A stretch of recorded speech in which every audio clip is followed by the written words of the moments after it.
Happy birthday, Just Just! Happy birthday, Just Just! Happy birthday, Just Just! Happy birthday, Just Just!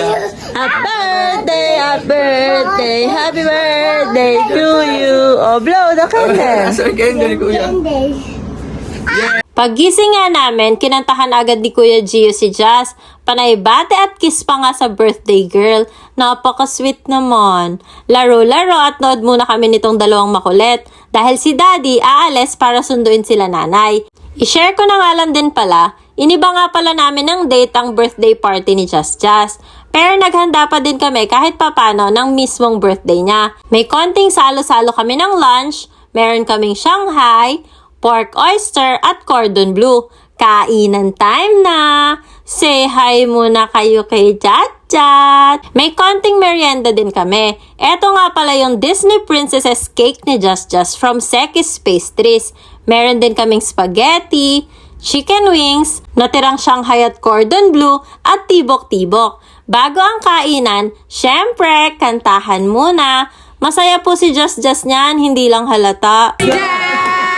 Happy birthday, Just Just!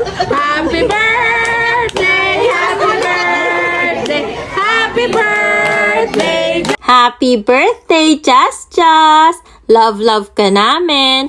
Ayaw mag-smile niyan pero nakailang pasin din ng kandila yan para mag-blow.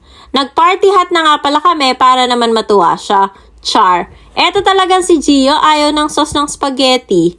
Gutom naman pala ang birthday girl kaya ayaw mag-smile kanina. Full na siya ng energy ngayon dahil sobrang dami niyang nakain. At dahil birthday niya, siya na din ang unang kain sa cake niya. Tignan nyo naman, sanay na sanay kumain. Nakakamay nga lang.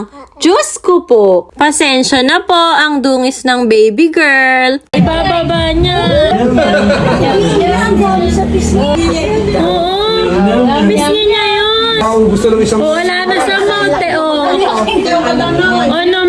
Nyam. Oo, hindi sa pagkain sa tubig sila nabibila. Baka tinali na si tatay. Matulad ka na sa tali kasi Sigurado ka ba? Sa kamay mo, eh. Dapat na. Hala na, ah. Finish na, no. Hala na. Nyam. Wala. Pengi si mami, pengi. Igo ka. sarap din ko. Or sa birthday mo, huwag ka magagalit. Excuse. Tatay ako din, dalawa. Happy birthday, Just! I love you, Just! Nakakailang araw pa lang ng pasok, pero etong si Bambam nakakailang pencil na din ang nawawala. Buti na lang dumating na to in order at pinagawa kong pencils niya.